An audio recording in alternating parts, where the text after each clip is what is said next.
Let me ask you a question. For those who want to vote for Barack Obama, but are very discouraged about the lack of a strong stance that he has taken, or laying out his position, for example, on withdrawal from Iraq, what do you think they should do? Just what votepack.org. They get together with a disenchanted Republican. So you have a disenchanted Democrat who feels he has to vote, or she has to vote for the Democrats because they don't want Republicans. You get a disenchanted Republican friend or neighbor who feels that they have to vote for Republicans, they don't want to vote for the Democrats. And they both say they're going to vote for Nader Gonzalez. There is a self-initiating process here that's personal and political that people can do all over the country. Nobody can stop them. And we all know that every day at work, in neighborhoods, and at play, the Republicans and Democrats, disenchanted with their parties, are meeting, and all they have to do, and they can actually vote absentee over, while they're having coffee. They can fill out the absentee so they can see that they're being valid in their promises, and vote for Nader Gonzalez. Your assessment of McCAIN and Obama's plan to combat the global food crisis, and what is yours? Well, I would stop subsidizing corn ethanol, for one, which takes away millions of acres from wheat and barley and other edibles, soy. Obama is for subsidizing corn ethanol. Actually, McCAIN was fairly critical. I don't know what his latest position is. Number two, we've got to straighten out our food export situation. We import far too much food from China, which is contaminated. We've got to have much more food grown close to markets. For example, Massachusetts used to grow 80% of its tomatoes in 1948. Now it imports 80% of its tomatoes from California, Mexico. There's no reason for that. There's plenty of land for vegetable growing, fruit growing near the metropolitan markets. And above all, we've got to have a foreign policy that makes us into a humanitarian superpower. That is, more agricultural cooperatives overseas, showing with our technology, appropriate technology, how to greatly increase crops and preservation of crops. 30% of food grown in the third world is lost due to rodents, fungus, and insects. And we have a lot of knowledge on how to store food and preserve it so it isn't lost, and so people don't starve and children don't have distended bellies because of gross undernourishment. The Iraq War. It's an absolute crime against humanity. Your assessment of the Iraq War, from McCain's comment, will be there for 100 years. Barack Obama, not clear exactly how withdrawal would happen. And what would you do?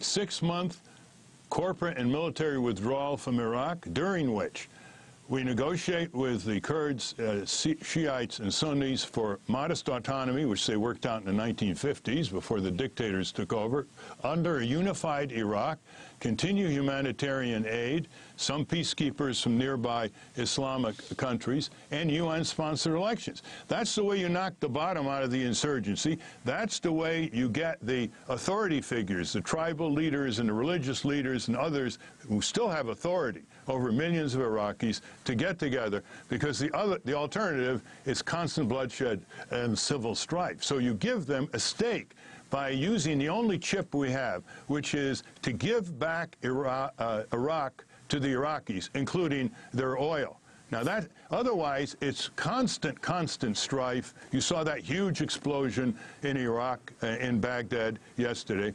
The Pentagon doesn't count Iraqi civilian tolls. They don't even count officially U.S. injuries unless they occur right in the middle of combat. So U.S. injuries are triple what their official figure is, and all the press, including the liberal press and the indie press, still uses that figure of some 32,000 injured soldiers when it's triple that. I don't understand why they follow that kind of Pentagon line. Ralph Nader, the issue of global warming. Global warming, solar power. Solar power is the closest thing to a universal solvent that we have. Wind power, solar, thermal, solar photovoltaic, passive solar architecture, other forms, biofuels that are not corn ethanol. That's the way to go. We've got to have a national mission of converting our economy and be an example for the world in solar energy. It's 4 billion years of supply, Amy, and it's decentralized, it's environmentally benign, it makes us energy independent, and it replaces the ExxonMobil Peabody coal uranium complex. That's what we've got to go for economic, political, health and safety, environmental reasons. The meteorologist talking extreme weather, those two words, but not global warming? Yes, well, you know, the connection will be made more and more between extreme weather that's occurring all over the world, the increase in water vapor, the effect of that. It's amazing how some people who doubt global warming, I guess like Rush Limbaugh, want to wait until the oceans overcome our literal landscapes, and I don't know what more evidence they're going to require. We're having a lot of material on our votenader.org coming up on that subject. Finally, health care, the difference between you, Obama, and McCain on health care. As clear as could be. McCain and Obama have these cockamamie schemes that do not replace the health insurance companies. When Medicare came for the elderly in the mid-'60s, Medicare replaced the health insurance companies. We have a pay-or-die situation, which is disgraceful in this country, whether for drugs or for health care.